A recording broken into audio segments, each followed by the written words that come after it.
Thaddeus Sterling had a special talent for appraising objects, but he was blind to the value of people. He looked at the cotton dress Aurelia had sewn with trembling fingers and decided it wasn't worth the price of admission to the Rothschild Gala. He believed he was protecting his reputation by hiding his poor wife in the penthouse. He didn't know that poverty is just a temporary disguise for true royalty. As he adjusted his platinum cufflinks, Thaddeus thought he was the predator in the room. He was completely unaware that by humiliating Aurelia tonight, he wasn't breaking a weak woman, but waking the wrath of an ancient bloodline that would soon turn his fortune to dust and his prejudices into his own grave. Behind her, Thaddeus laughed. The sound cut through the storm's white noise, sharp as broken crystal. "You actually thought I'd take you?" His voice dripped with the kind of contempt that came easy to men who'd never known want. "To the Rothschild Gala? Looking like that?" Aurelia's reflection stared back at her in the rain-streaked glass. A ghost in a cotton dress she'd sewn herself. Her dark hair pulled back in a simple twist because she'd sold her last good clip 3 months ago to pay the housekeeper. The woman in the window looked small, faded, like something left too long in harsh light. She turned slowly, her bare feet silent on the cold floor. Thaddeus stood by the bar, all sharp angles in his custom Tom Ford suit, his phone casting a blue glow across his angular face. He didn't even look up as he poured himself scotch, the kind that cost more than most people's monthly rent. "I thought." Her voice came out barely above a whisper. She hated how it sounded. Apologetic. "You said this morning we'd go together." "That was before I remembered what an embarrassment you are." He finally met her eyes, his gaze sliding over her like she was something distasteful he'd found on his shoe. "Mitchell asked me last week if you were my charity case." "My charity case, Aurelia. Do you have any idea how that made me look?" The scotch in his glass caught the light from the chandelier. Amber and gold, expensive and warm. Everything in this apartment was expensive. Everything except her. "I could wear the blue dress," she offered, though even as the words left her mouth, she knew. The blue dress was gone. She'd checked the closet that afternoon and found empty hangers where it should have been. Thaddeus's laugh was uglier this time. "I sold it. Got $800 for it. More than you're worth, honestly. Vintage dork shouldn't be wasted on someone who doesn't know the difference between Cartier and costume jewelry." The room tilted slightly. Aurelia gripped the back of the nearest chair, her knuckles going white. The blue dress had been her mother's. The only thing she'd kept when Alara died, when the cancer had finally won and left Aurelia alone at 19 with nothing but medical debt and memories. "That was my mother's." The words scraped out her throat. "And now it's $800 in my account."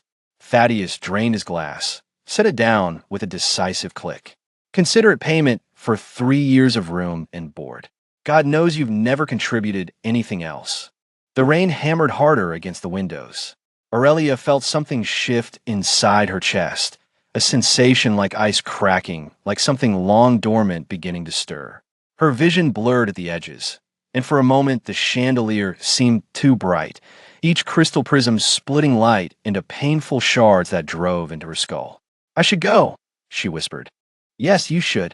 Thaddeus was already texting someone, his thumbs moving rapidly across the screen. "Actually, perfect timing. I'm announcing the divorce at the gala tonight. Mitchell's wife knows a photographer from Vanity Fair. We'll frame it as me finally breaking free from a gold digger who trapped me with a fake pregnancy." The words hit like a physical blow. Aurelia's hand moved instinctively to her stomach, still flat, still unchanged, though she'd been feeling strange for weeks now. The nausea that came and went. The way her skin had started to feel too tight, like she was outgrowing herself from the inside. The dreams that left her gasping awake, her sheets soaked with sweat. Images of crimson and shadow burned into her retinas. "I was never pregnant," she said quietly. "I never said I was." "Details." He waved his hand dismissively. "The narrative is what matters." Poor Thaddeus Galt, taken advantage of by some nobody from nowhere. Very sympathetic, very clean. He finally looked up from his phone, and something in his expression made her stomach clench. This wasn't just cruelty. This was calculated destruction. "My lawyer will be in touch. You'll sign the papers, take nothing, and disappear. If you try to fight it, I'll bury you so deep no one will ever find you. Are we clear?" Aurelia nodded. What else could she do? She had no money, no family, no friends. Thaddeus had made sure of that, slowly isolating her until she was completely dependent on him. The perfect victim, except, except for the dreams. Except for the way her reflection sometimes seemed wrong in mirrors, her eyes flashing colors they shouldn't. Except for the letter that had arrived last week, addressed in handwriting she didn't recognize, an invitation to the Rothschild Gala with her name, her full name, Aurelia Vane, written in ink that seemed to shimmer in certain lights. She'd hidden it from Thaddeus. Some instinct had told her to keep it secret. "I'll leave tonight," she heard herself say. Her voice sounded different, steadier. Thaddeus smirked, already dismissing her, already moving toward his bedroom to finish getting ready for the gala, where he'd publicly destroy what remained of her reputation. Aurelia walked to the guest room. Her room, for the past year, since Thaddeus had decided he couldn't stand the sight of her even in sleep. She pulled the invitation from between the pages of her mother's old journal, the only other thing Thaddeus hadn't found to sell. The paper felt warm in her hands. The address embossed at the bottom was for the Rothschild estate, but there was something else, a small note in the corner, written in that same shimmering ink. "Asterisk, come as you are. You're expected." Asterisk. Outside, thunder rolled across the city. Aurelia looked at herself in the small mirror above the dresser. Her eyes looked darker than usual, almost black. And was that? She leaned closer. For just a moment, she could have sworn she saw her pupils flash crimson. The rain continued its relentless assault on the windows as she slipped on her worn coat and walked out of the penthouse, leaving behind 3 years of humiliation and heading towards something she didn't understand but couldn't resist. Toward the gala, toward whatever was waiting for her there. The rain had stopped by the time Aurelia reached the Rothschild estate, but the streets still gleamed like black glass under the gas lamps. Her coat clung to her shoulders, damp and heavy, though she couldn't remember when it had gotten wet. The walk from the penthouse should have taken 40 minutes, but she'd arrived in what felt like 10, her feet moving with a certainty that bypassed conscious thought. The estate rose before her like something from a fever dream, all Gothic spires and wrought iron, windows blazing with golden light that seemed to pulse in time with her heartbeat. Carriages lined the circular drive, each one more opulent than the last, depositing women in silk and men in tailored evening wear. Aurelia looked down at her worn coat, at the simple navy dress beneath it that she'd owned since before her marriage. The fabric had been mended twice at the hem. She should turn back. But her hand was already reaching for the invitation in her pocket, and the moment her fingers touched the paper, warmth spread through her palm like she'd pressed it against sun-heated stone. The sensation traveled up her arm, wrapped around her ribs, settled low in her belly. Not unpleasant, just present, insistent. A doorman in crimson livery appeared at her elbow. She hadn't heard him approach. "Miss Vane," he said, and his voice carried an accent she couldn't place. Something old, something that made the hair on the back of her neck rise. "You were expected." He didn't ask for her invitation, didn't even glance at her shabby coat. He simply gestured toward the entrance with a gloved hand, and Aurelia found herself moving forward, climbing marble steps that felt too smooth beneath her feet, as if they'd been worn down by centuries of footsteps rather than decades. The foyer stole her breath. Crystal chandeliers hung from a ceiling painted with constellations she didn't recognize. The floor was inlaid marble in patterns that seemed to shift when she wasn't looking directly at them. And the people, God, the people, they moved through the space like exotic birds, all jewel tones and glittering accessories, their laughter high and bright and somehow wrong. Too sharp, too knowing. Aurelia pressed herself against a column, suddenly aware of every thread in her coat, every scuff on her shoes. A woman in emerald silk glided past, and Aurelia caught a whiff of her perfume. Roses and something underneath, something metallic that made her stomach clench. Champagne. A server appeared with a silver tray. The flutes sparkled under the chandelier light, the liquid inside pale gold and effervescent. Aurelia took one with trembling fingers, more to have something to hold than from any desire to drink. The glass was cold, so cold it almost burned. She lifted it to her lips anyway. The champagne tasted like starlight, if starlight could have a flavor. Crisp and bright and somehow ancient, with an aftertaste that lingered on her tongue like copper. She swallowed, and the warmth from the invitation intensified, spreading through her chest, making her pulse quicken. Well, well. The voice came from behind her, and Aurelia didn't need to turn around to know who it belonged to. Thaddeus. She could smell his cologne, that aggressive cedar scent he wore to cover the whiskey on his breath. She turned slowly, the champagne flute steady in her hand despite the tremor in her knees. He looked immaculate in his tuxedo, his dark hair slicked back, his smile sharp enough to cut. Beside him stood a woman Aurelia recognized from society pages. Margot something, an heiress with more money than sense and a penchant for married men. Her hand rested possessively on Thaddeus's arm. "I didn't think you'd actually come," Thaddeus said, his eyes traveling over Aurelia's coat with undisguised contempt. "Though I suppose even you couldn't resist the spectacle. The Rothschilds throw quite the party." Aurelia said nothing. The champagne had done something to her tongue, made it feel thick, made words seem unnecessary. She simply looked at him, really looked at him, and for the first time in 3 years, she didn't feel small. Thaddeus's smile faltered, just for a moment, but she saw it. "Darling," Margot purred, tugging at his arm. "Let's not waste time on my wife." Thaddeus interrupted, his voice rising just enough to draw attention from nearby guests. "Oh, but Margot, where are my manners? You should meet Aurelia. She's the one I was telling you about. The charity case I married out of pity." The words should have stung. A week ago, they would have driven her to tears. But standing there in the Rothschild foyer, with champagne warming her blood and the invitation burning in her pocket, Aurelia felt something else entirely. Something that tasted like rage and power and dark, sweet vindication. She smiled. It wasn't a nice smile. She could feel it on her face, unfamiliar and sharp, and Thaddeus actually took a step back. "Excuse me," Aurelia said quietly. Her voice sounded different again, lower, richer, like velvet dragged across stone. "I believe I'm expected elsewhere." She turned before he could respond, moving deeper into the estate, following a pull she couldn't name. The crowd seemed to part for her now, faces turning to watch her pass. Some looked curious, others looked knowing. One elderly woman in black lace actually smiled and inclined her head, as if Aurelia were someone worthy of respect. The ballroom opened before her like a cathedral. It was massive, all soaring ceilings and floor-to-ceiling windows that overlooked gardens shrouded in mist.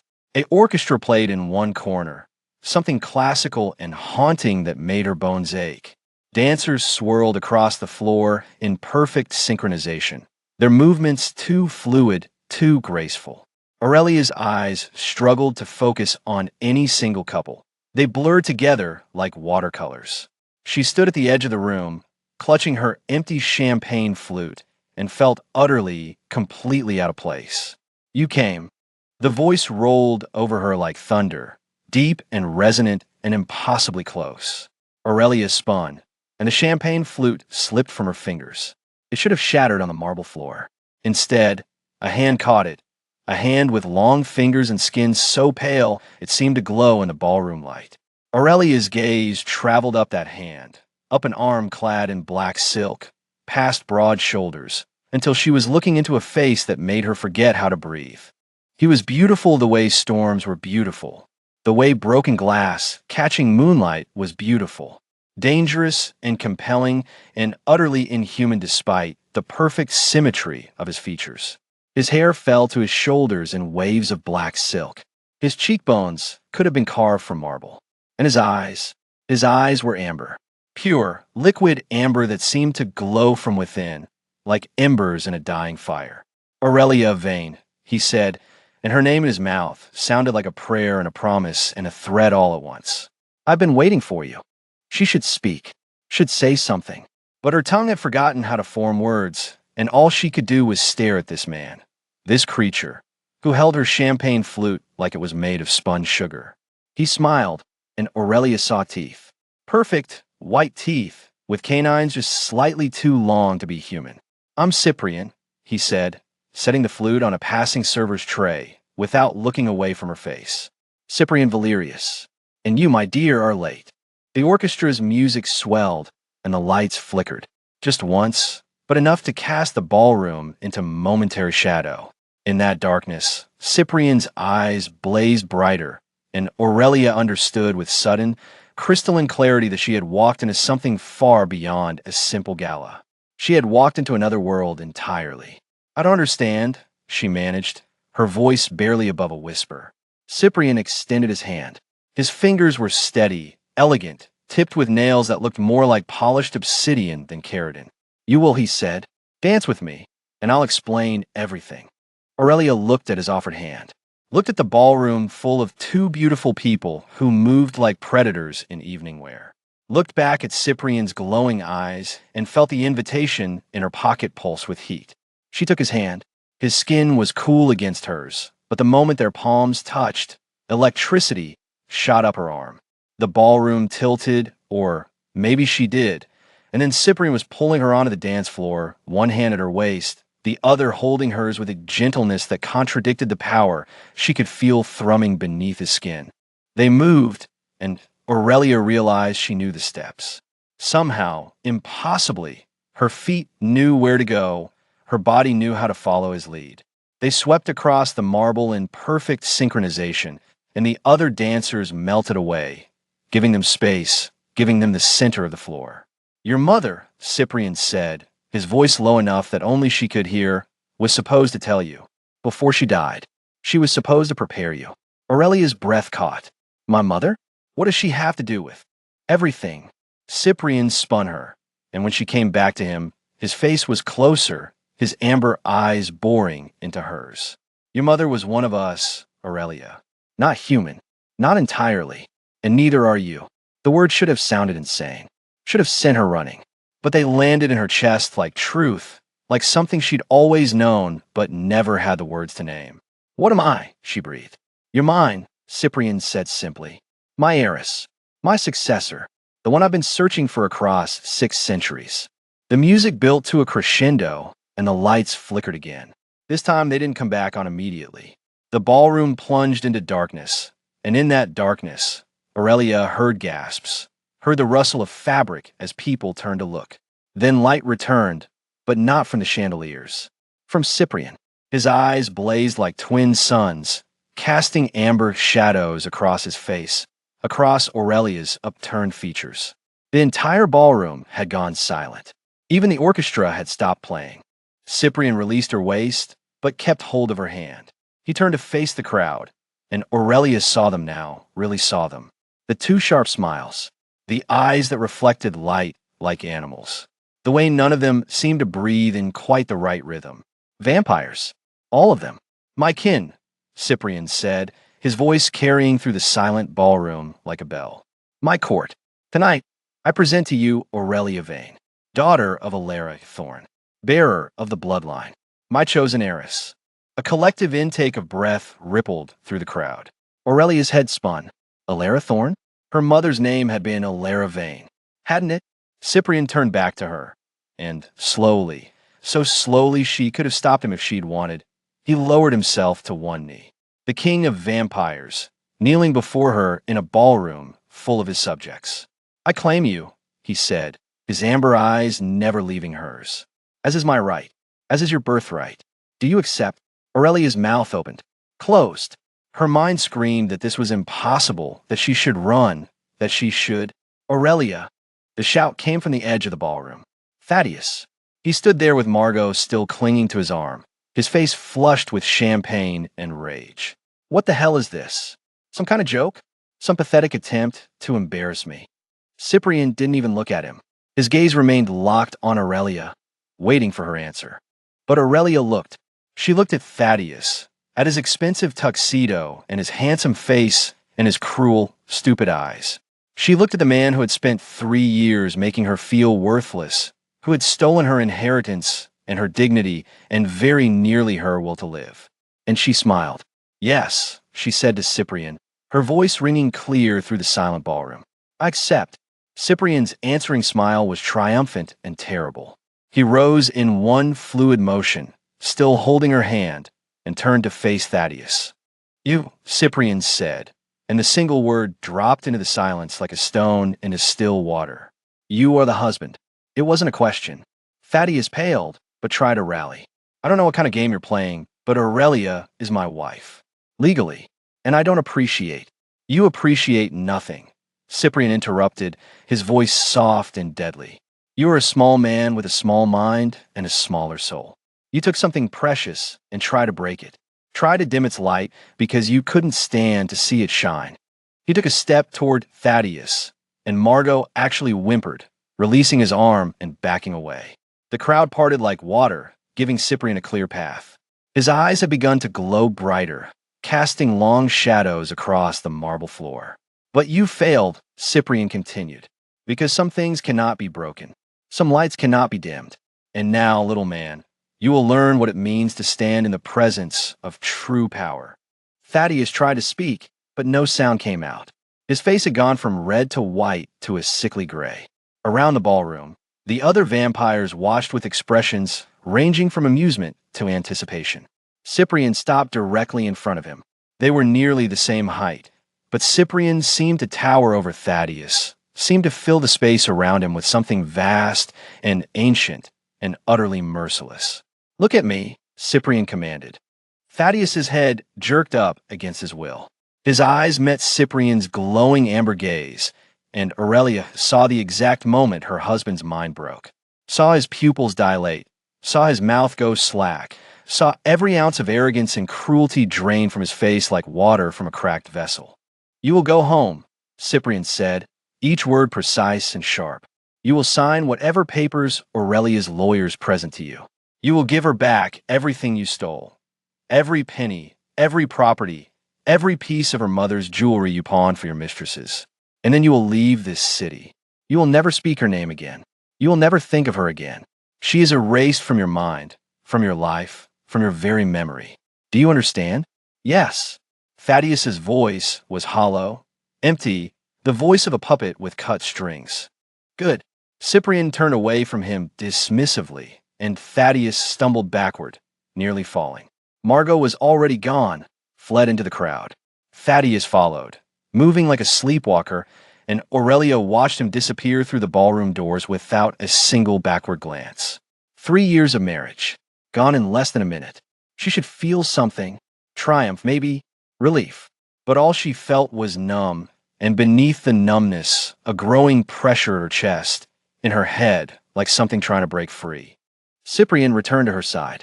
He took both her hands in his, and his touch was the only thing that felt real. It's time, he said gently. The change has already begun.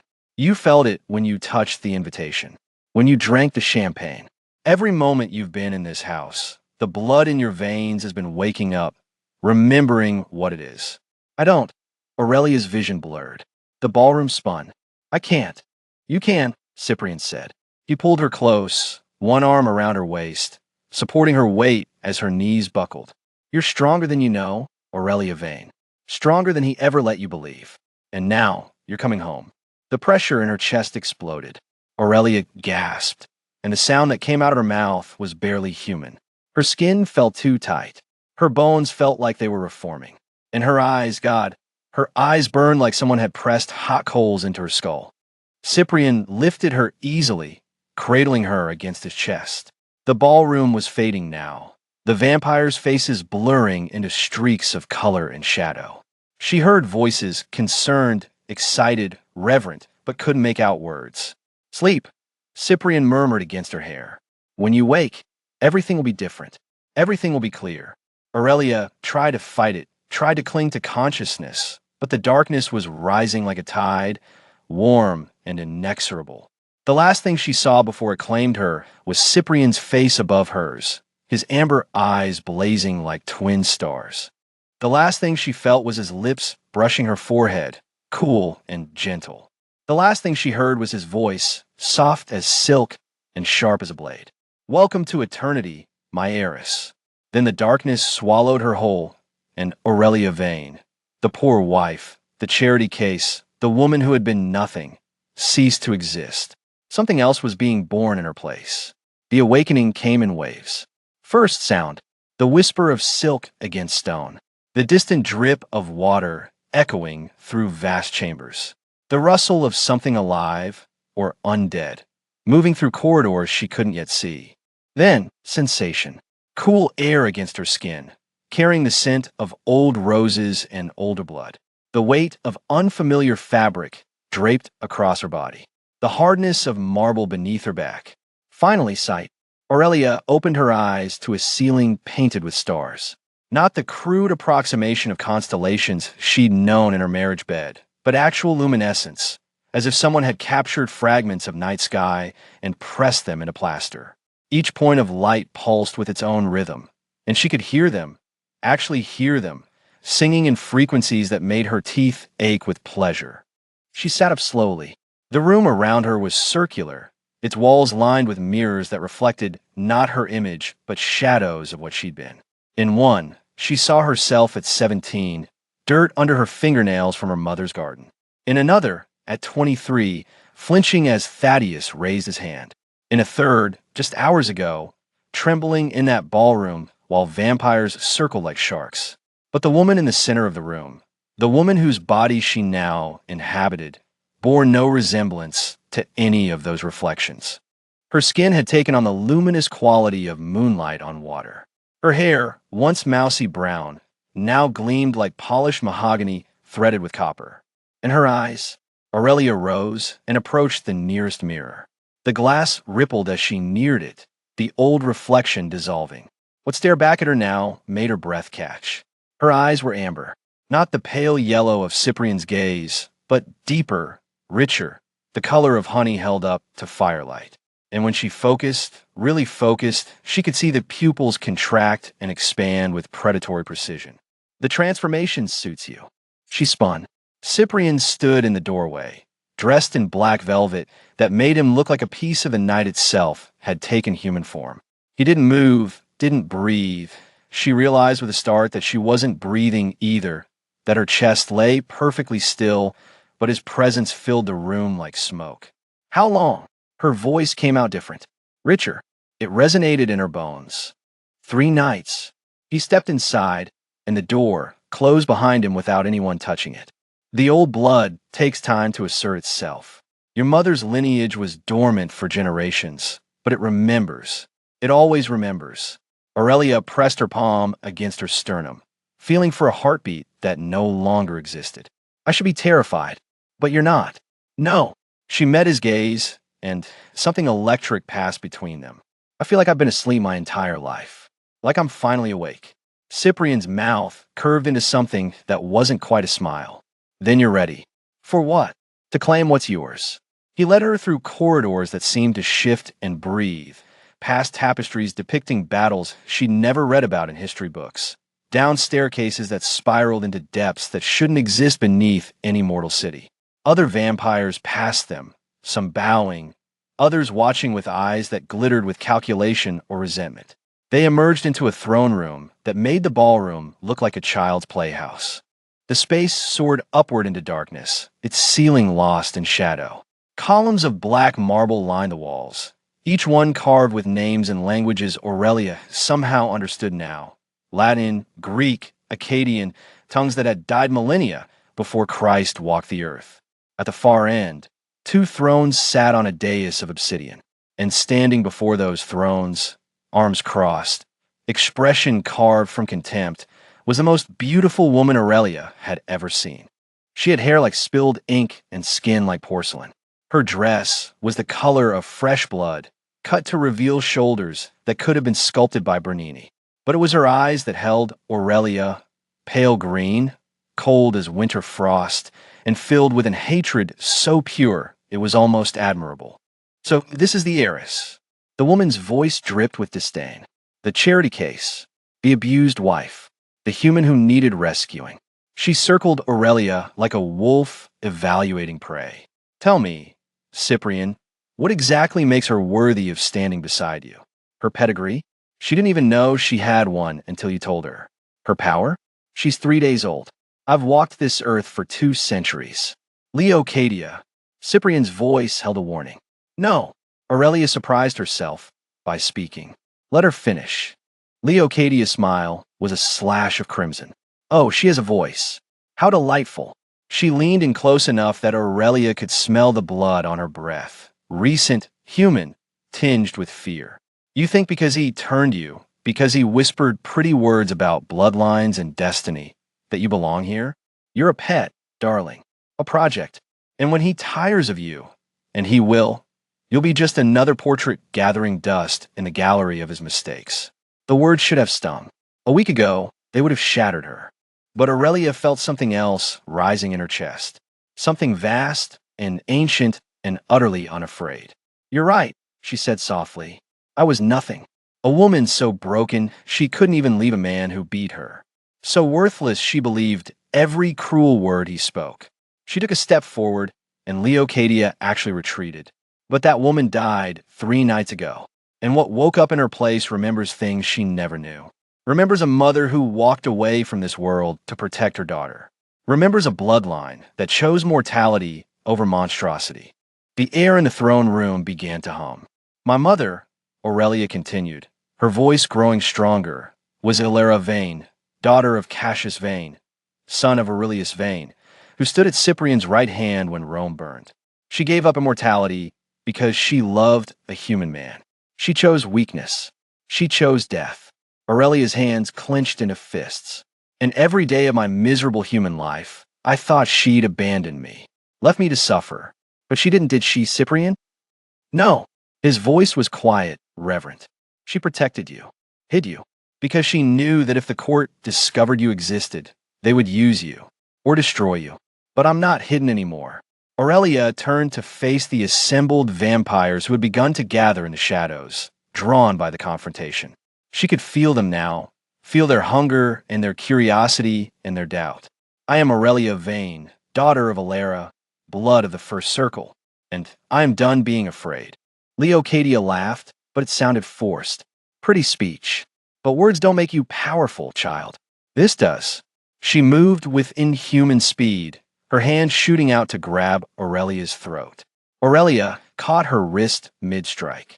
The crack of bone echoed through the throne room like a gunshot. Leocadia's scream was music. She wrenched away, cradling her shattered wrist, her face contorted with shock and pain. That's not possible. You're 3 days old.